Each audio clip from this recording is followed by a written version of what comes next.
Et c'est parti, on quitte Londres pour le Mexique. Donc pendant le trajet, je vais vous faire un petit briefing de ce qui nous attend au Mexique, donc à Mexico, sachant que déjà, Mexico City, c'est en altitude, donc il va falloir faire attention au cardio. Bon, on va pas avoir de combat en poids lourd ni en mi-lourd, même si le cardio, c'est pas qu'une affaire de poids. On va en parler. Une carte de Mexico City très intéressante, vraiment très excitante, une excellente carte. Il y aura des combattants bien évidemment locaux, même si tout le monde ne sera pas là. On sait que certains sont bookés ailleurs. Avec sa Grasso, l'ancienne championne flyweight, je crois qu'elle va affronter Natalia Silva bientôt, mais ce ne sera pas ici. On a des combattants qui étaient prévus sur la carte, mais malheureusement ils se sont blessés ou se sont retirés des combats. Je parle des combattants locaux qui sont très attendus, parce que le dernier événement mexicain, en fait, c'était à la Sphère, et on pensait retrouver Yasmine Jauregui, qui s'est blessée, et Zelouber aussi, qui ne sera pas là, malheureusement. Bon, ils ont été remplacés. Qu'est-ce qu'on peut dire d'autre ? À l'instar des Irlandais, les Mexicains sont quand même une réputation d'être difficiles à finir. On va voir si ça se confirme encore sur cette carte. Bon, voilà, une carte avec de belles moustaches. On va avoir de belles moustaches d'ailleurs. On va commencer, donc c'est Carlito Johnson pour le radar de l'UFC. Premier combat annoncé, Hubbard contre Medeiros en lightweight. Alors Hubbard 16-8 et Medeiros est à 9-1 en carrière, mais je trouve Hubbard moyen.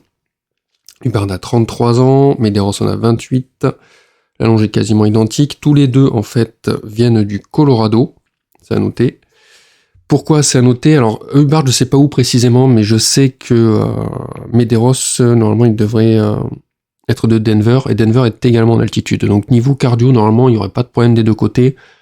Il semble, on pourrait dire que Hubbard est un meilleur cardio que Medeiros, mais Medeiros s'en sortira très bien, je pense, là. Medeiros qui prend il y a une seule défaite en carrière, je l'ai dit, mais il prend un short notice, c'est lui qui remplace Zelouber, mais c'est pas vraiment short notice, disons qu'il devait combattre récemment, finalement, c'est reporté là sur ce combat. Hubbard, donc, lui, devait affronter Zelouber à la place de Elvis Brenner. Bon, les deux, finalement, ne sont pas là. Hubbard, comme j'ai dit, un bon cardio, il met du cœur à l'ouvrage, il a une bonne puissance, mais ses résultats, ils sont pas au rendez-vous. Qu'est-ce qu'il a dans son cartable ? Des front kicks, des frappes directes aussi, on sait qu'il est durable. Tendance à... Ouais, c'est pour ça qu'on dit qu'il a un bon cardio aussi, qui est durable. C'est vrai que le troisième round est généralement en sa faveur. Il a tendance à chercher les takedowns, mais en vain. On sait qu'il encaisse bien, mais peut-être qu'il encaisse un peu trop, quoi. Donc voilà, alors... Comme j'ai dit, il va chercher sûrement à amener le combat au sol. D'ailleurs, c'est ce qu'il doit faire dans ce match-up. Mais est-ce qu'il va y arriver ? C'est ça toute la question. Lui-même, alors, se fait facilement amener au sol, mais il scramble plutôt correctement. C'est vraiment, même il scramble bien. Le truc, c'est que Hubbard, voilà, je trouve moyen parce qu'il est bon partout, mais il n'est pas dangereux, en fait. Je trouve pas dangereux. Alors, il est... à savoir s'il est plutôt actif ou pas dans la cage, proactif, ou s'il va être plutôt du genre sloppy et grind. C'est à voir dans ce match-up. En face, Medeiros, bon striker, avec de bonnes combinaisons, du volume. Il brille vraiment dans l'agression. Il a un grappling plutôt ok. Problème, c'est qu'il va avoir le menton à la fenêtre généralement, qu'il est statique. Mais voilà, c'est assez propre au niveau de sa boxe, autant vers l'extérieur qu'à box range. Il pourra défendre normalement les amener au sol. Assez slick au niveau de sa défense, d'ailleurs, de takedown et de soumission. Il va travailler sûrement sur les leg kicks et dans la poche. Il est plus rapide. Notez qu'il s'entraîne au Factory X Muay Thai, qui est une... Je trouve que c'est une salle là, en ce moment qui a de bons combattants, de bonnes performances. Alors c'est assez inégal. Il y en a certains, vous allez me dire, ouais, mais lui, il est complètement nul. Je suis d'accord. Mais je pense que sur le potentiel de certains combattants, ils exploitent bien ça. Donc je pense à Youssef Zalal notamment. Dulgarian, c'est à confirmer. Mais voilà, il y a d'autres combattants comme ça dans leur gym qui font que je suis assez confiant sur le Factory X Muay Thai de Denver dans le Colorado. Donc sur ce match-up, je vois Medeiros l'emporter. Je pourrais pas dire de quelle manière. Ça peut être un KO, décision, une soumission. Je pense qu'il y a pas mal de possibilités de son côté. Ensuite, on va voir chez les featherweight Emmers contre Miranda. Attendu parce que là, ça peut être intéressant. Emmers est donné favori, c'est normal. Et parce que surtout, Miranda en face, il est pas une bonne situation. Hein. Si je dis pas de bêtises, là, 3 combats à l'UFC, sur ces 3 derniers combats, en tout cas, il a perdu 2 fois par KO. À chaque fois, c'est par des Français. Hein. C'était BSD. Mais oui, c'est ça. C'est parce qu'il est rentré à l'UFC pour offrir un combat à BSD. BSD qui a mis KO. Ensuite, l'autre qui a mis KO, c'est Morgan Charrière. Je suis bête. Donc voilà. C'est difficile pour lui. Beaucoup de doutes le concernant. En général, en plus, il a un seul chemin de victoire, hein, c'est chercher l'amener au sol et chercher la soumission. C'est normal, il a un JJB très solide. Mais voilà, on se pose la question, quelle est sa place à l'UFC maintenant? Les 2 combattants, j'ai pas précisé, mais bon, la longe est plutôt en faveur de Emmers, 74 et 71 pour Miranda, mais les 2 combattants ont 35 ans, sachant que Miranda vient de fêter son anniversaire il y a cette semaine-là. Voilà, c'est là, dans ce match-up, Miranda, ça va être la soumission ou la défaite, il n'y a pas trop de choix. Est-ce qu'il est vraiment adapté à l'UFC? Je sais pas. Après, il fait de très bonnes entrées debout. Il commence assez fort. Hein. Il est quand même plus agressif. Je pense que ça peut jouer au niveau des juges. Il fait des transitions rapides en grappling. Alors, comme je disais, je parlais dans l'intro, voilà, lui, il a le bonus moustache en plus. Par contre, voilà, le menton à la fenêtre. Alors, je sais pas. Ouais. Forcément, on va se dire, il a plus de menton. Il s'est déjà fait KOT 2 fois. Mais ouais, surtout, c'est qu'il a le menton à la fenêtre, c'est ça le problème. Voilà, donc c'est un peu un one trick pony, à savoir même jusqu'à où il va aller, est-ce qu'il va tirer la garde pour aller chercher cette soumission. Et Emmers en face, il alterne victoire-défaite en carrière. Il est complet, mais il mixe mal. Après, il a la vitesse pour lui, il a le menton, le cardio. On peut le trouver un peu versatile. Une boxe assez propre. C'est sûr que dans le match-up, il sera meilleur debout, et plus athlétique. C'est un diesel. On va noter qu'en carrière, du coup, ces défaites, elles sont quand même par décision, là, c'est assez controversé. Certains le voient l'emporter. Je comprends, c'est vrai. Voilà, après, forcément, Emmers, là, dans le match-up, on sait que Miranda, son truc, ça va être de l'amener au sol, chercher la soumission. Donc, il va devoir rester debout. On se pose des questions, on a vu par le passé sur Emmers et sur son fight IQ. Est-ce qu'il est capable de rester debout et de pas être tenté, comme ça, d'avoir une amenée au sol? Chercher l'amener au sol, ce qui pourrait être tragique pour lui, ici, dans ce match-up. Alors, c'est vrai que récemment, il a montré qu'il avait amélioré son fight IQ, qu'il déconnait un peu moins. Voilà. Donc, Emmers, bien évidemment, c'est pour mon pronostic, ça sera Emmers. Maintenant, c'est vraiment entre parenthèses, parce que j'ai des doutes. Je pense que de toute façon, au niveau de la cote, il n'y a pas d'intérêt, il n'y a rien à faire là-dessus. Voire même un Miranda par soumission au 2e round, ça peut être intéressant de tenter le truc, mais bon, Emmers par KO, je pense que c'est la prédiction qui ressort là sur ce combat.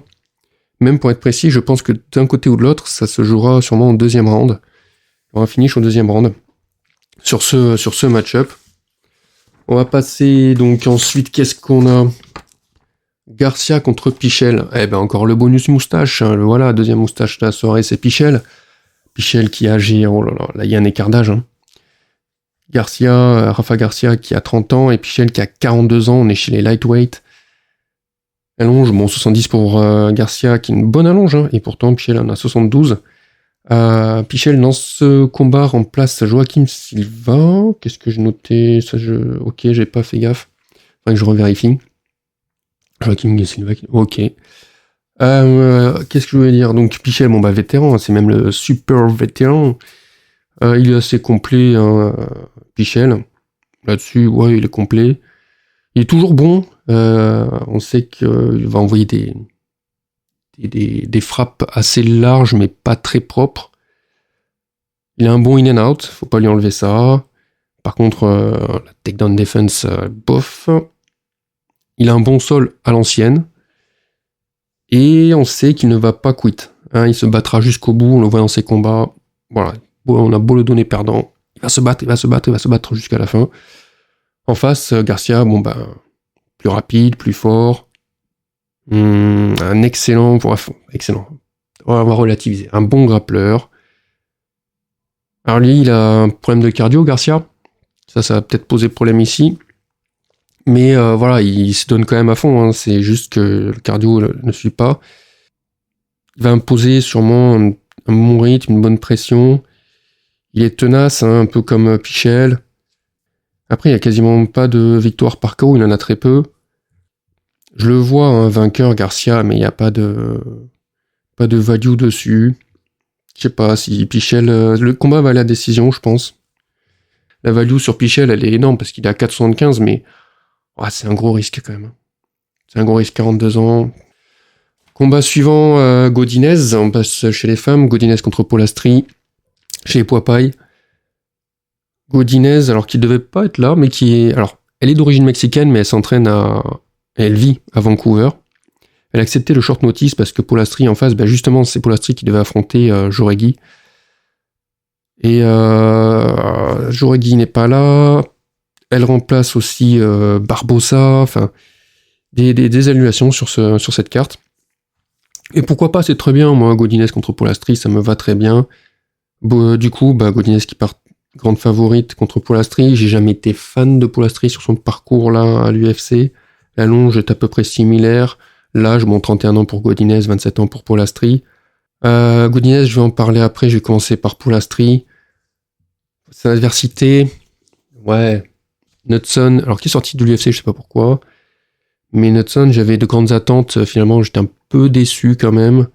McKenna, pour rentrer dans le top 15, ouais. Sur le Sherdog, pas fan. Ensuite, ce qu'on peut dire du coup, techniquement dans la cage, elle varie les cibles au niveau de ses frappes. Ouais, des bons kicks, ouais. Des bons jabs. Peut avancer vers son adversaire, des bonnes combinaisons, donc des bons kicks, comme j'ai dit, elle est assez bonne en clinch. Mais faut voir en fonction du match-up. Hein. C'est sûr que là, on va relativiser après, mais niveau lutte et sol, scramble. Mais on a quand même des doutes sur son JJB. Des fois, ça a l'air solide, des fois, je sais pas, vraiment, il y a des doutes. Pas certain que ça se passe bien. Notamment, quand elle est sous pression, tendance à se fermer, et du coup, même si elle est acculée à la cage, elle va être sensible au takedown. Dans le match-up, elle va être, je pense, derrière en termes de striking, face à Godinez. Je pense que j'en suis sûr, oui. Et elle va vouloir grappe, mais c'est pas forcément je sais pas si ça va être la meilleure chose à faire. Quoique, Godinez, je sais pas. Godinez, de son côté, on va dire qu'elle a un meilleur skill set, mais plus d'expérience, meilleure en amener au sol, sur le contrôle, elle a une meilleure adversité, voilà. Elle est meilleure, on va dire, debout, mais alors il y a des déchets quand même, on va pas se mentir. Le souci qu'il va y avoir du côté de Godinez, la hype a disparu, quoi. La hype a disparu, on attendait beaucoup de choses d'elle, puis en fait elle fait des mauvais choix, souvent des mauvais choix stratégiques. En plus là, elle se retrouve dans une situation où, si je dis pas de bêtises, elle est sur deux défaites consécutives, Jean Diroba et Dern. C'est compliqué d'y croire encore. À savoir si elle va envoyer du volume ou pas, si elle va choisir d'aller debout ou d'aller en lutte. Chaque fois, elle fait les mauvais choix. Et c'est ça qui pose problème. On peut remettre en cause un peu son parcours, on voit des limites. C'est, comment dire, une bonne Lupita Godinez. Elle est meilleure que Polastri. Mais si elle déconne, forcément, voilà. C'est pour ça que je dis elle est pas fiable. Je pars quand même sur Godinez. Godinez par décision, le combat ira à la décision. Je pense qu'on est à peu près sûr de ça. On va en voir en featherweight Costa contre Christian Rodriguez. Punaise, qu'est-ce qu'il a attendu ce combat? Oh là là là là. Vraiment les deux prospects plus sérieux là, en ce moment. La logique, en fait, voudrait que le combattant qui gagne cet affrontement affronte un top 15 derrière. Mais voilà, je pense pas que ce sera le cas parce que l'UFC va pas arranger des choses comme ça. Et en plus, ce qu'il y a d'assez marrant, c'est que les deux viennent de combattre déjà cette année. Et Costa, c'était il y a un mois à peine. Et Rodriguez, c'était le premier event de l'année, si je dis pas de bêtises, contre Bashi. Et Costa voulait recombattre tout de suite après. Ouais, c'est bien, c'est tout à son honneur, mais ça peut être dangereux quand même. Comment il va faire pour se préparer là en un mois à quelqu'un comme Rodriguez. Rodriguez, alors le C-Rod, c'est vrai que c'est toujours compliqué avec lui. Hein. C'est le prospect killer et pas pour rien. C'est à chaque fois, on lui dit voilà, là il y a un type qui débarque à l'UFC, il est invaincu, tu vas servir d'étrier, et après on va le faire monter, machin. Sauf que Rodriguez, non, il dit non, moi je le bats, votre nouvelle recrue là. Ouais, il est très prometteur, ouais c'est ça, il va intégrer le top 15, non. Et donc à chaque fois ça a été le cas, il faut remettre à chaque fois en perspective chaque combattant au moment où il les a affrontés. Il y a eu Rosas Junior, il y en a qui sont encore là, qui sont toujours prometteurs, hein, bien sûr, malgré cette défaite contre Sirod à l'entrée à l'UFC, c'est un peu la base. Cameron Saïman, Bulgarian, on en parlait, et là plus récemment Bashi. Mais entre-temps, donc au bout d'un moment, moi je me suis dit, mais il faudrait peut-être qu'il affronte quelqu'un d'autre, plutôt qu'à chaque fois des combattants invaincus. Hein. Raoul Rosas Jr. était à 7-0, Saïman à 9-0, Bulgarian à 6-0, Bashi à 13-0, et à chaque fois il leur prend le 0 dès qu'ils arrivent à l'UFC. Ciao les gars, premier combat, je vous prends votre 0.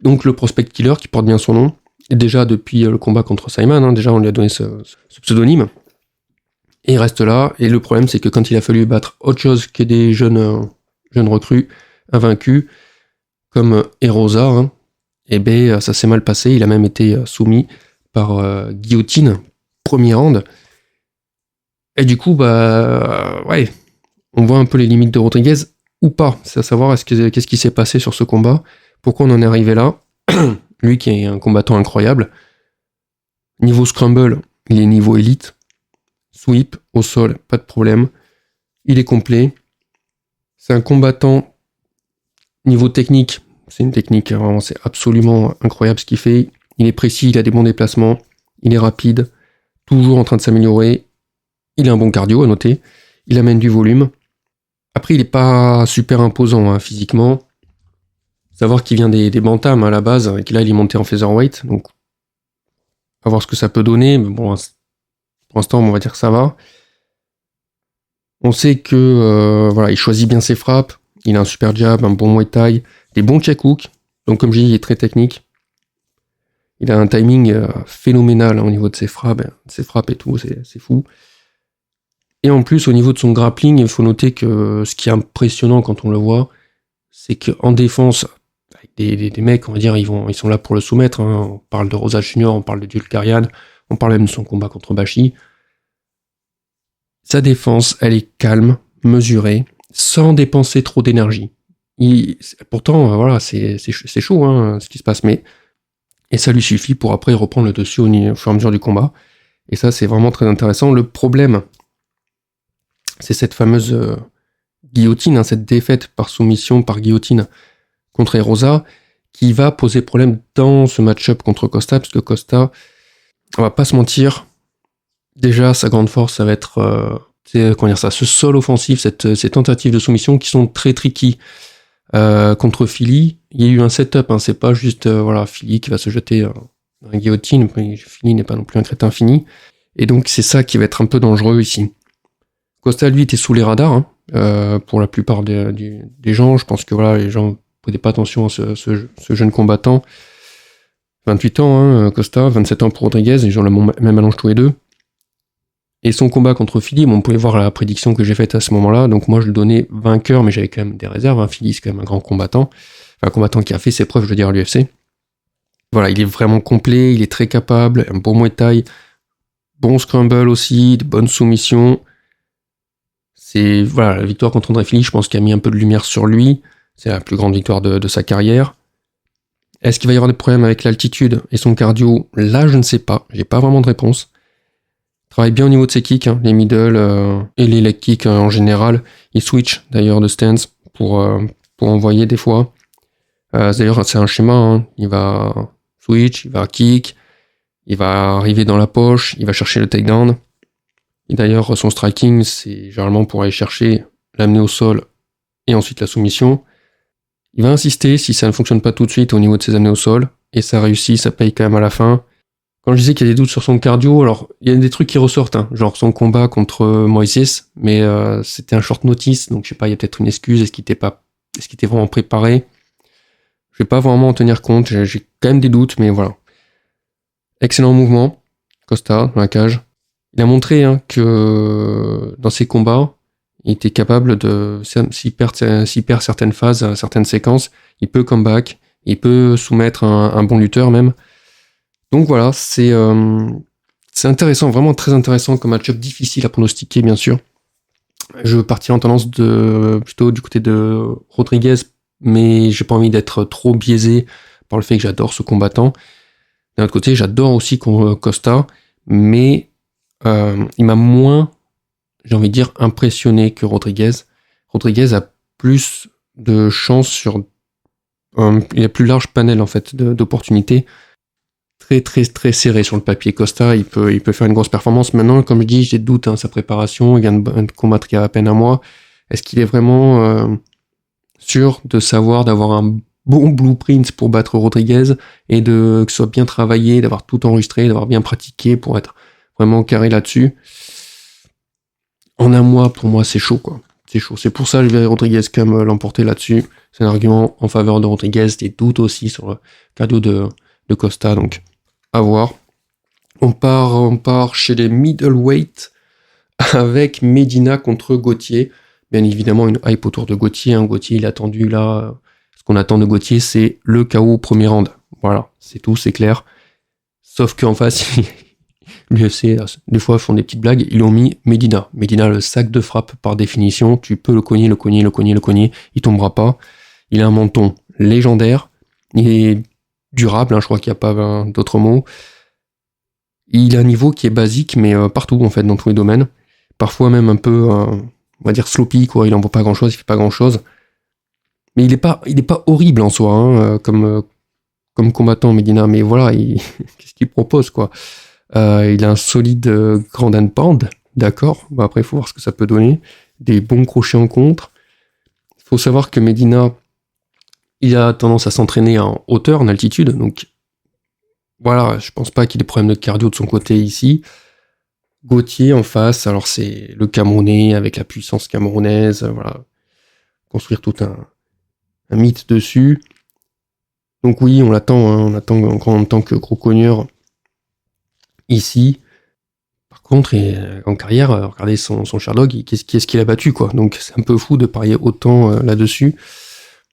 Est-ce qu'il a un bon cardio? On sait pas. Il commence en plus très vite ses combats, il envoie beaucoup dès le début. Il a un KO power hallucinant, il est très athlétique.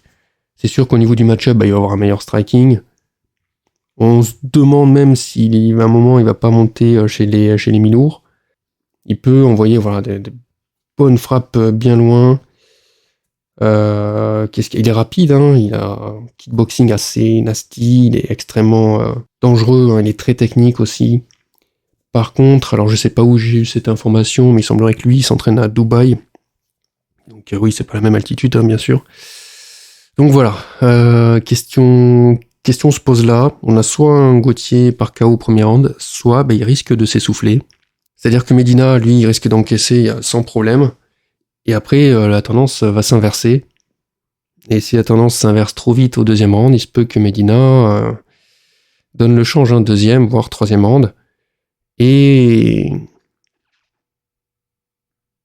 si, on va dire, je vois 55% effectivement, le Gauthier par KO, il est très prometteur.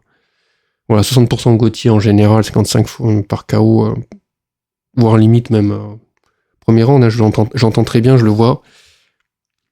Mais Medina, il ne faut pas l'exclure de l'équation comme ça aussi vite. C'est vraiment, je trouve que le matchmaking est très pervers là-dessus, c'est vraiment un sac de frappe. Et je me demande même si Medina, tenant le coup au premier round, après il va commencer à se remettre, montrer à Gauthier de quel bois il est fait et finir par un moment connecter Gauthier, et pourquoi pas au troisième round, et le finir en grand and pound, sachant que c'est une de ses forces. Ouais, c'est ça, un crochet en contre qui connecte, après le grand and pound. Je sens que sur le papier, il y a quand même un scénario qui se dessine, en fait, qui est vraiment très bête, et c'est assez marrant de voir ça sur ce match-up. Donc, faut pas négliger la possibilité d'un Medina par grand and pound au troisième round. Je pense que ça peut être intéressant. Intéressant ce combat, vraiment, là. Et puis, il y a des réponses, peut-être que Gauthier a travaillé son cardio, mais il y a des doutes. Enfin, on va voir ce que ça donne. Ensuite, chez les flyweights. Chez Chez contre Vergara. Vergara, encore un combattant dans la hype à plus ou moins disparu. S'est évaporé, hein, le pauvre. Pourtant, comment dire ça, j'aime bien le voir combattre, j'aime bien. Debout, j'aime bien ce qu'il envoie et tout machin, même, voilà. C'est propre au niveau de sa boxe. Il a de bonnes combinaisons, une bonne vitesse. Après, oui, il met la pression, mais il manque de puissance, quoi. Il est à l'aise dans la poche, il est assez bagarreur. Le problème, c'est qu'il rate certains rendez-vous. Hein. On voit ses victoires et ses défaites, hein, c'est pas bon. Au sol, sinon, après, oui, voilà, il a un bon scramble. Niveau défensif, ça va. Bon cardio. Hein, dans le match-up, je pense qu'il aura un meilleur cardio, d'ailleurs. Il y a des domaines où il sera meilleur, hein, que Chirez. Mais, ça va être chaud, quoi. Il est sur 2 défaites consécutives. Il risque vraiment de sortir de l'UFC. Dans ce match-up, il n'y a pas vraiment de chemin pour lui, là, pour s'en sortir. Faut voir Chirez. Bon, Chirez très prometteur. Bon, là, défaite, forcément, c'était à la sphère, non? Je sais pas si je vais aller voir l'info, là. De mémoire, c'était à la sphère. Donc forcément, hein, c'est le moment où Van reprend la main sur sa carrière. Hein. Il dit, bon, j'ai affronté un prospect qui est à domicile. Ouais, c'est ça. C'était contre Van, Joshua Van qui reprend. Du coup, la hype revient du côté de Van. Par contre, Chirez, du coup, ça lui fait un petit coup d'arrêt. À lui de se refaire là sur Vergara. Je pense que c'est tout est planifié pour. Hein, Vergara est comme considéré maintenant comme un combattant moyen et Chirez comme un combattant prometteur. Donc il a tout à jouer là, Chirez, et envoyer ce qu'il faut. C'est un bon spot pour lui, comme on dit. Il a un jeu de soumission, un arsenal de soumission fantastique. Voilà. Et bon, là, dans ce match-up, il va y avoir un meilleur JJB. Et ouais, la meilleure chance au sol. Il a debout. Alors debout, il a un Muay Thai dangereux. Il n'a pas été dégueu contre Van. Hein, des bons kicks. Les kicks, c'est important dans son jeu. Bon blitz. Problème, ça va être peut-être son cardio, sa défense, sa responsabilité défensive. Mais voilà, il va être plus mesuré que Vergara. Plus sniper, plus propre, peut-être. Je sais pas, parce que Vergara, c'est quand même assez propre. Même si, voilà, comme je dis, il a un côté un peu bagarreur et il aime bien être dans la poche. Là où il est pas forcément à l'aise, hein, Chirez d'ailleurs. Hein. Et voilà, il va travailler sur les extérieurs, Chirez. Bon jab, des bonnes combinaisons, des bons kicks, comme je l'ai dit. Il va être beaucoup plus vulnérable en ligne. Sur le travail de ses adversaires en ligne. Ouais, je sais pas. Il est dangereux en plus au premier round, Chirez, mais après on voit que ça ralentit. Le fait qu'il ait de meilleures chances au sol, est-ce qu'il va pas non plus s'user à chercher une soumission début du combat, commencer à fatiguer, et alors à partir de là, Vergara va reprendre le dessus, et peut-être chercher un KO au 3e round, voire chercher une décision en envoyant en plus, parce que Vergara, ce qu'il doit faire dans ce match-up, c'est varier les niveaux, travailler vraiment sur son footwork pour temporiser le premier round, hein, vraiment travailler sur être hors de portée, les distances, quelque chose comme ça. Je sais pas, ça va être très difficile pour Vergara ici. Je comprends que les codes sont en faveur de Chirez. Je donne moi-même un Chirez vainqueur, mais je vais pas enterrer Vergara. Peut-être que c'est par nostalgie, parce que j'aime bien le voir combattre. Mais voilà, on est d'accord que le 3e round, c'est le meilleur round en général pour Vergara dans ses combats, alors que c'est le pire round pour Chirez dans ses combats. Voilà, c'est ne pas négliger dans les pronostics, dans les prédictions. Qu'est-ce qu'on va avoir ensuite? J'oublie un truc? Ah oui, c'est celui-là, j'avais oublié. Ronaldo Rodriguez contre Cain Borjas. Alors, on reste chez les flyweight. Ouais. Bah lui aussi, un Borjas... il est sur 2 défaites. J'ai noté 2 défaites, et pourtant j'ai un doute. Parce que pour moi, c'est un très bon combattant, le péruvien. Kevin Borjas. 9-3 en carrière, ouais. Je vais regarder sur Tapologie. Ah ouais, sur 2 défaites. Bah lui aussi, il s'est mangé Van dans la gueule. Ok. Et c'est lui qui devait affronter Edgar Chirez en septembre. Ok. Donc le revoilà. Oui, effectivement, il joue sa place, lui aussi. Putain, il joue sa place à l'UFC, Kevin Borjas.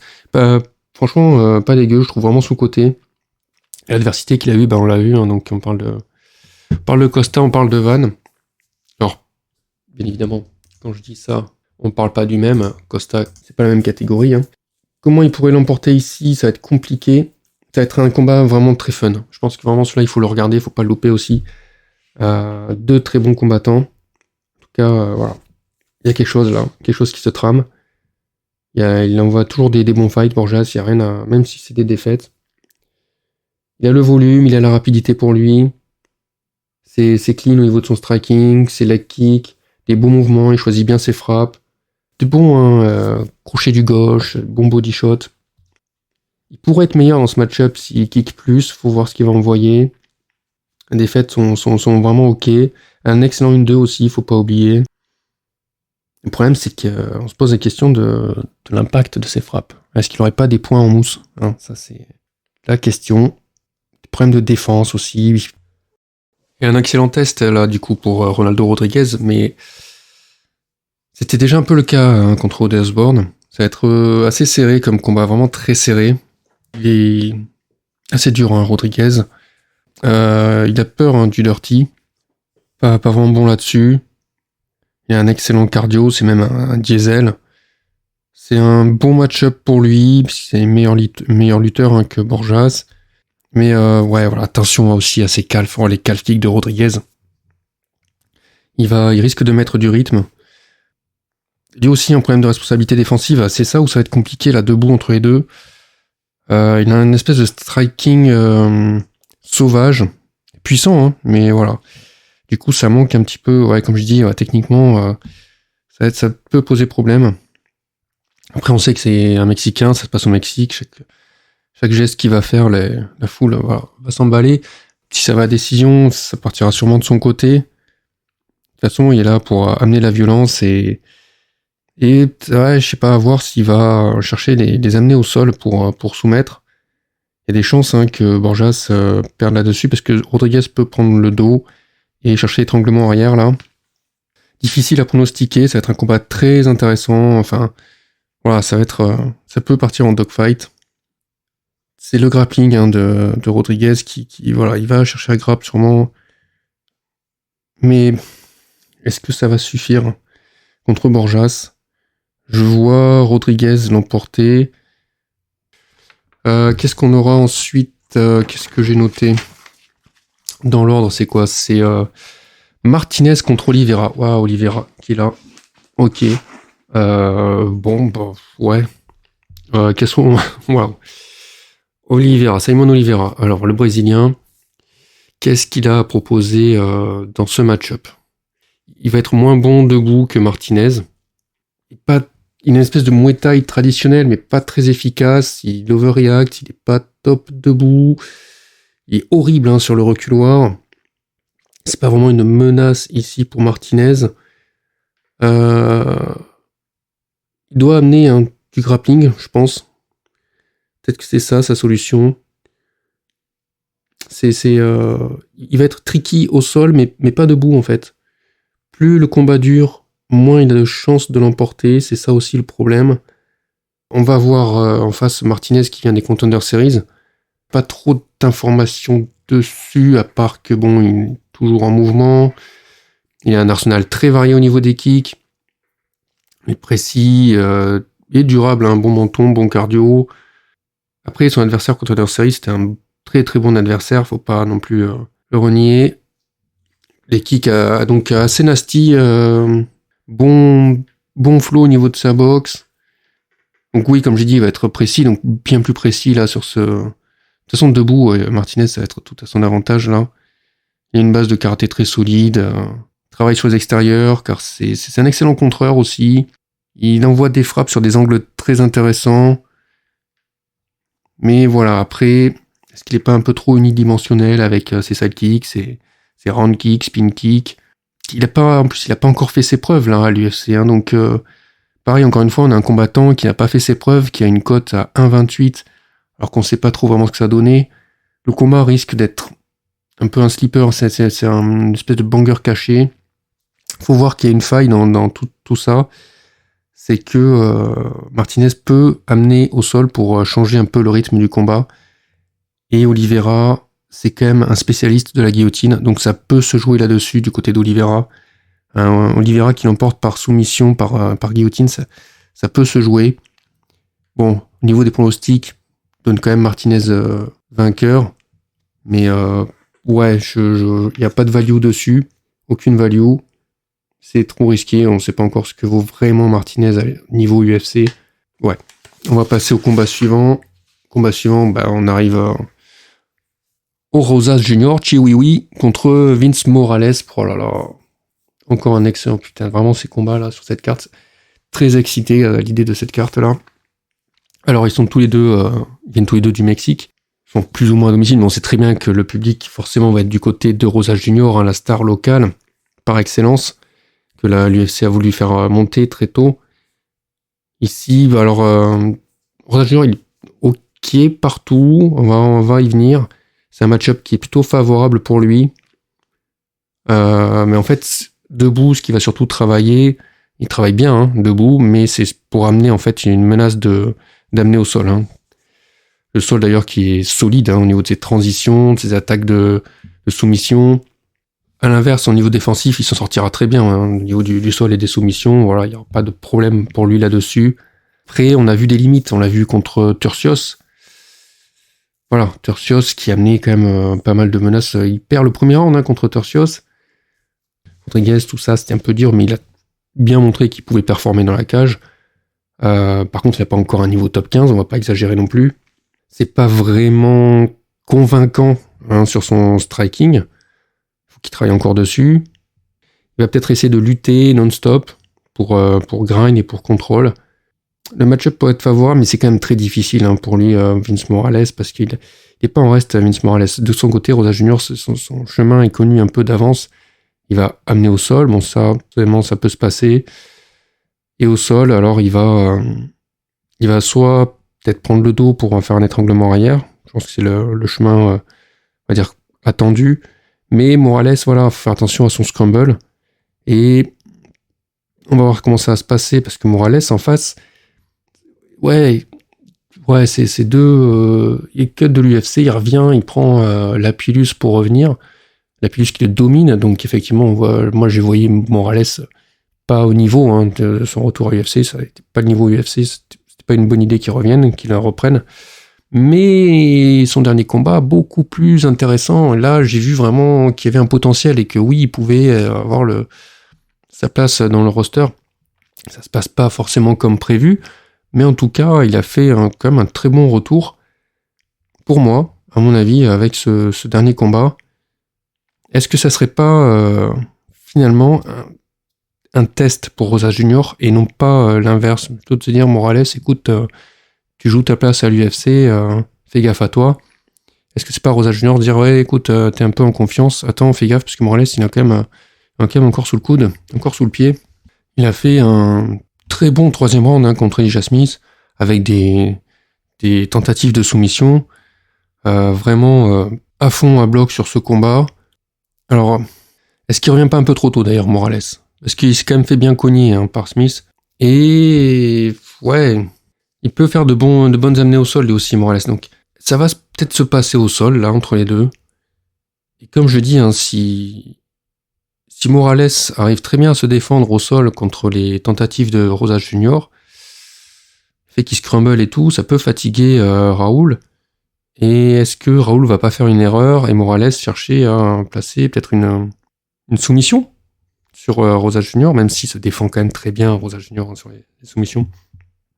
Ça risque d'aller peut-être à la décision, le combat, et vu que ça se passe au Mexique, ça ira peut-être sûrement pour Rosas Junior. Je vois un Raoul Rosas Junior l'emporter, on va dire à 55-45. Mais on va y venir, hein, du coup, faut voir le mental de Morales qui va venir en conquérant, et peut-être Rosas Junior se reposer sur ses lauriers. Peut-être une value sur Morales, faut voir comment il va se présenter au combat. 4,50 je crois à la cote, peut-être l'underdog de la semaine. Ouais, ça va être mon underdog de la semaine, je pense, Morales. Là. On passe au combat suivant chez les middleweight, Gastelum contre Pyfer, le retour de Pyfer. Fameux pétard mouillé, est-ce qu'il va se remettre et montrer qu'il a toujours ce qu'il faut? Gastelum qui est gaucher. En quelle forme il va aborder ce combat? À quoi il va ressembler? Gastelum, c'est difficile parce qu'il n'est pas fiable, il a des problèmes de cardio, des problèmes avec les pesées. Il est à l'aise contre les strikers, mais Pyfer, il va pas le striker, il va chercher sûrement l'amener au sol, et sachant que les amener au sol, il s'en défend pas très bien, Gastelum. Certes, sa défaite par soumission contre Brady, elle vient de très bien vieillir, on vient de le voir à Londres, mais ouais, Pfeiffer, est-ce qu'il pourrait pas faire quelque chose là-dessus? Gastelum, on dit voilà, c'est un gâchis, manque de discipline.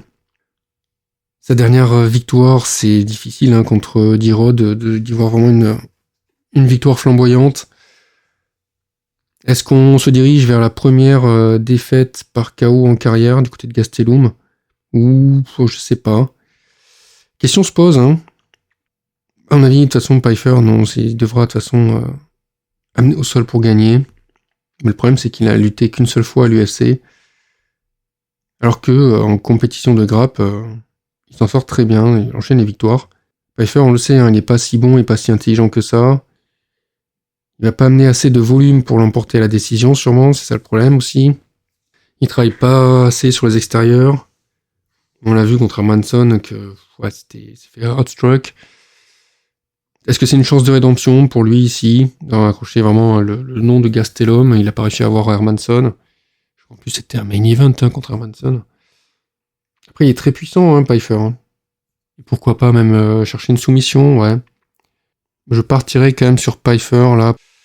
Ouais, Pfeiffer. Mais j'ai aucune idée de comment il pourrait l'emporter. Il y a un bénéfice d'allonge, hein. 75 là. 71,5 pour Gastelum. Il est plus jeune, bien sûr. Hein. Gastelum a 33 ans, Pfeiffer 28.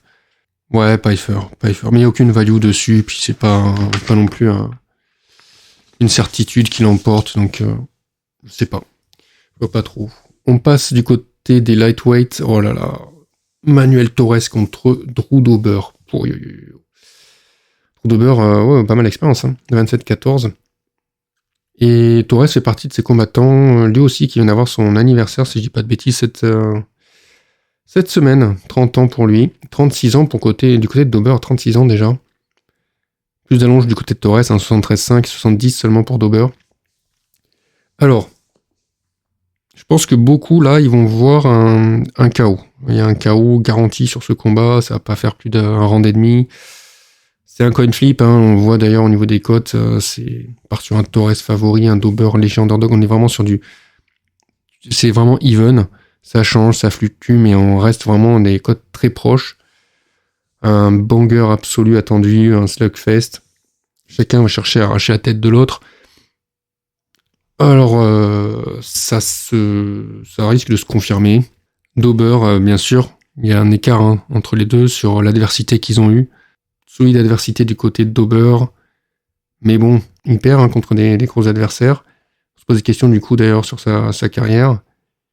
Alors dans le match-up, alors c'est quoi? C'est son 25e combat à l'UFC aussi. J'essaie de voir un peu le schéma. Alors, il a un bon Muay Thai. Il doit de toute façon créer du chaos pour l'emporter. On est tous les deux, de toute façon, Torres, lui, dans un schéma où ça va être tué ou être tué. Hein. De toute façon, là, on va pas se leurrer. Son menton, il est encore là, je pense. Hein. Il est durable, il cogne dur. Il a l'air... Sur le papier, Dober, alors parce que le sol, il pourra se relever hein, si Torres s'amène au sol. Parce que, certes, Moïcano a eu du succès dans le domaine, mais Torres n'a pas le niveau de Moïcano, on va pas se leurrer. Au niveau du sol. Donc ouais, je disais, il est vraiment durable. Puis une bonne défense quand même hein, d'amener au sol Dober déjà à la base. Debout, il a des très bonnes combinaisons. Il a des contres très très très violents, hein, très solides. Dober aussi. Du côté de Torres, bien évidemment une meilleure allonge. Un meilleur sol que Dober, mais est-ce que ça va suffire comme je l'ai dit? Il est plus rapide. Le problème de Torres, on a vu contre Bahamondes, peut-être que c'était que Bahamondes était grand avec une grande allonge et que là, Torres a été dépassé par ça. Il n'y aura pas ce problème ici. Techniquement, je m'interroge, est-ce qu'il est vraiment si bon que ça, Torres il est très solide, hein, il y a de bons calf-kicks. Alors, après sa défaite contre Bahamondes, c'est vrai que d'affronter Dober, c'est un peu une fleur que lui fait l'UFC. Est-ce qu'il va vraiment réussir le pari, là? Torres est réputé pour être un combattant de premier round. C'est vraiment... Maintenant, on se pose la question, qu'est-ce qui se passe après le premier round? Je parlais des calf kicks, mais c'est vrai qu'il y a aussi ces high kicks, qui sont pas mal, vraiment très bons. Hein. Il est plutôt complet, dangereux, tendance à être un peu sauvage, chaotique. On l'a vu contre Bahamondes chercher les blitz. Mais c'était une situation assez particulière et je vais y revenir. La question, c'est est-ce qu'il n'est pas non plus surcoté? Parce que ça reste quand même un gros challenge pour lui, là. Il a un bon arsenal au niveau des soumissions. À part ça, voilà, on l'a vu contre Duncan. Il y a des angles d'attaque aussi qui sont très intéressants. Est-ce que ça va être le moyen pour lui de rebondir après sa défaite contre Bahamondes? Il peut décliner au fur et à mesure du combat. Et donc, ce que je voulais dire, c'est un point important qui peut se jouer là sur ce combat. C'est voyant qu'il n'arrivait pas à distance avec Bahamondes, il est rentré dedans. Est-ce que ça va être la meilleure chose à faire ici? Je ne sais pas. Et l'autre souci qu'on voit du côté de Torres, c'est que il est pas bon sur le reculoir. Alors que Dober, lui, je pense que sa carte à jouer là, c'est d'acculer Torres. Il a tendance à acculer ses adversaires, Dober, et à mettre la pression. S'il arrive à mettre la pression sur Torres va être un peu démuni, il n'aime pas trop être assailli, il va pas réussir vraiment à avoir les bonnes réponses. Ouais, c'est ça. Il va pas avoir les bonnes réponses dans ce genre de situation. Torres, comment dire ça, une façon de combattre, je dirais qu'il ne change pas en fait. Est-ce qu'il est capable de s'adapter à l'adversaire qu'il a en face? Là aussi, grosse question. Maintenant, il y a la question de l'âge aussi qui se pose. 36 ans pour Dober, 6 ans de plus que Torres, là, ça va être ça qui peut jouer. Je vois quand même Torres avoir ses chances. Parce que, voilà, comme j'ai dit, il y a des arguments pour lui, mais vraiment, c'est du 50-50. C'est vraiment parce qu'il faut que je fasse une prédiction.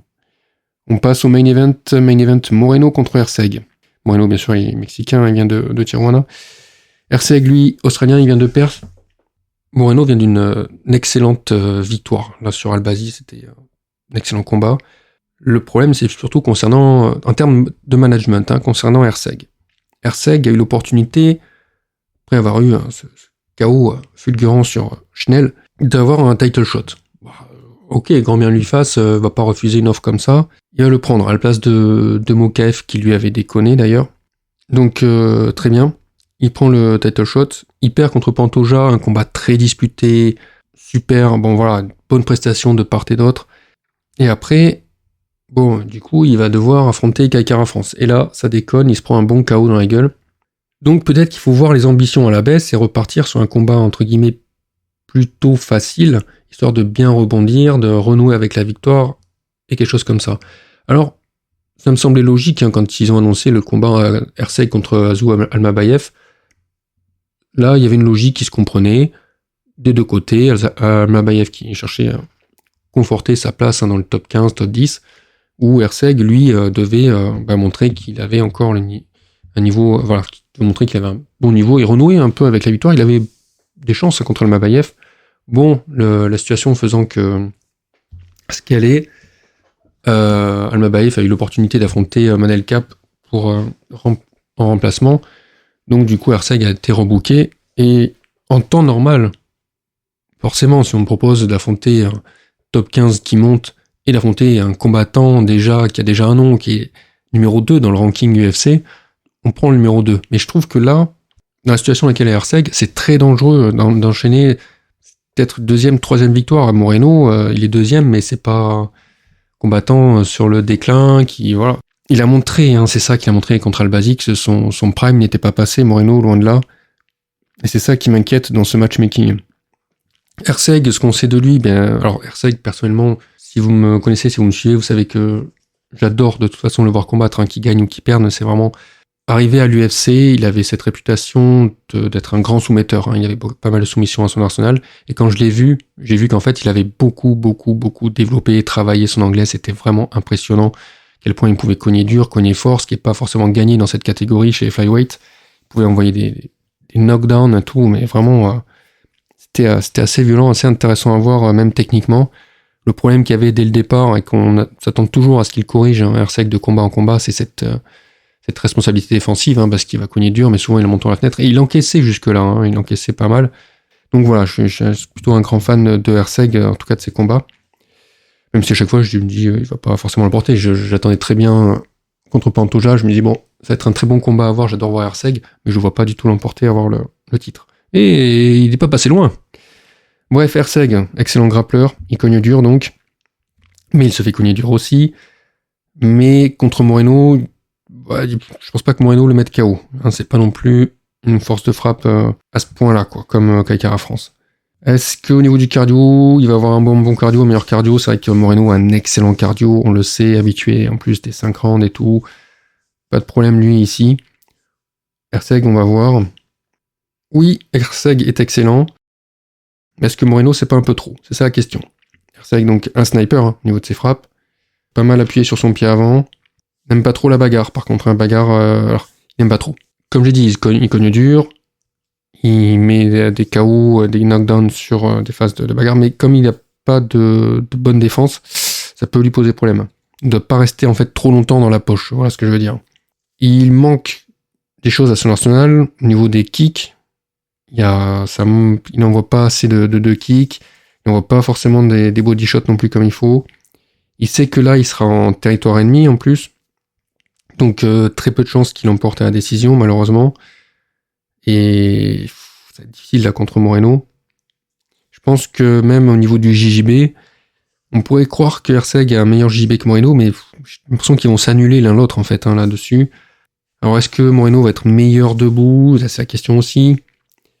Moreno, il a déjà affronté les meilleurs de la KT. Il a jamais été fini, quoi. C'est ça aussi le problème, c'est que là, il a jamais été fini, Moreno. Est-ce qu'il va pas être soumis par Erceg? Alors est-ce que Erceg va réussir à placer un KO? Ce serait vraiment fou, quoi. Enfin, j'ai vraiment de sérieux doutes là-dessus. Alors on l'a vu, un mauvais face à Royval. On se demandait ce qui se passait. Moreno, est-ce qu'il est fini et tout? On l'a vu après, excellent contre Albazi. Après, est-ce aussi Albazi qui a rien branlé du combat? Ça se pose la question. Moreno, excellent. Ouais, au sol, excellent scramble. Debout, il va amener plus de volume sûrement que Erceg. Il a une façon aussi de... Vraiment, son striking, je sais pas, c'est très intéressant. Pas forcément, vous voyez, il y a une grande diversité de frappes, voilà. Il va avoir une meilleure allonge. Moreno est plus équilibré, c'est quand même un vétéran en plus de la KT. Bien sûr, contre Erceg, Moreno va devoir vraiment travailler ses mouvements. C'est peut-être la clé aussi du combat ici. De base, je dirais que Moreno l'emporte. Moreno... Et ça, je vais vérifier ça. Dernier combat à Mexico City, ouais, c'est ça, c'était contre Brandon Rival. Il a perdu contre Pettis, encore une fois, Mexico City. Ouais, c'est ça, quand il se bat à Mexico, c'est pas forcément une réussite pour lui. C'est ça qui est marrant au niveau de historique. Askarov, Ladro. Est-ce que ça va être sa première victoire à Mexico City pour Moreno? Moi, je prédis une victoire de Moreno, là. Qu'est-ce que ça nous donne au niveau des prédictions? Sûrement que après, quand je mettrai tout ça, je vous afficherai ça. Vraiment des combats très serrés. Et alors au niveau du challenge, c'est encore plus compliqué parce que là, il y a... Limite, c'est les scénarios qui sont les plus intéressants à aller chercher parce que les cotes, elles sont pas du tout intéressantes. Ceux qui sont un peu favoris sont trop favoris sur les cotes et l'adversaire, les underdogs derrière, c'est trop risqué. Ça vaut pas forcément le coup. À part, donc voilà, j'ai Godinez, à peu près sûr. Medeiros, ouais. Très intéressant là, la cote de Medeiros. Voilà, l'underdog de la semaine, ça sera Morales, mais même là, j'ai des doutes. Je suis pas sûr de jouer Morales contre Rausa Junior, qui performe bien, vraiment très solide. Et après, sur les scénarios, les choses intéressantes, alors là, c'est plus pour la rigolade. On a Medina et Vergara, comme j'ai dit, c'est cette histoire de passer la tempête du début de combat et de réussir, avec un adversaire fatigué en face, à aller chercher un finish, sûrement un grand endpound ou un TKO au 3e round. Les cotes sont tellement folles que, bon, pourquoi pas. Et alors que les scénarios sont tout à fait crédibles pour moi. Le combat Miranda, ouais, risque de se finir au 2e round, sauf que le plus intéressant ici, c'est la soumission de Miranda au 2e round, qui est coté à 15. Donc ça peut être intéressant, le scénario est probable. Et alors, il y a une cote assez incongrue, et ça, je voudrais bien qu'on en parle. Donc, on voit tous Dauber contre Torres, une vraie guerre, et ça se termine 1er round ou début du 2e. Vraiment, on sent le finish venir très vite. Torres, combattant de 1er round, ce genre de choses. Mais j'ai quand même un doute. Et ce doute me fait tenter cette cote-là. Cette cote à 2,40, comme quoi le combat va dépasser le 1 round et demi. Parce que je pense que des deux côtés, il va y avoir un respect de l'adversaire. Vraiment, ils vont peut-être un peu trop respecter leur adversaire. Pas trop faire les marioles. Même s'ils ont l'habitude de d'aller à la guerre, ce genre de choses. Et Torres, peut-être de manière un peu plus intelligente, mais surtout là, peut-être qu'il a été calmé par cette défaite, c'était la sphère. Je pense il se peut que les combattants arrivent de manière beaucoup plus mesurée dans ce combat, et que ça puisse se lâcher, se libérer fin du 2e round, voire au 3e round. Moi, je le vois comme ça. Je pense qu'il va y avoir quelque chose où on s'attend tous à ce que ça finisse tôt, le combat. Mais peut-être pas cette fois-ci, quoi. C'est comme des combattants qui n'ont jamais été mis KO. Peut-être que là, sur cette carte, il y en a certains qui... ça va tomber, là. Enfin, voilà pour cette carte de Mexico City. La prochaine carte, ce sera à l'Apex. Donc, je suis en train de travailler dessus en parallèle. Je sais pas s'il y a des trucs... D'ailleurs, je risque de sortir la vidéo très vite, là. Le podcast très vite. Je suis quasiment à la fin des analyses. Et voilà. En attendant, prenez soin de vous. On se retrouve très bientôt. On se tient au jus.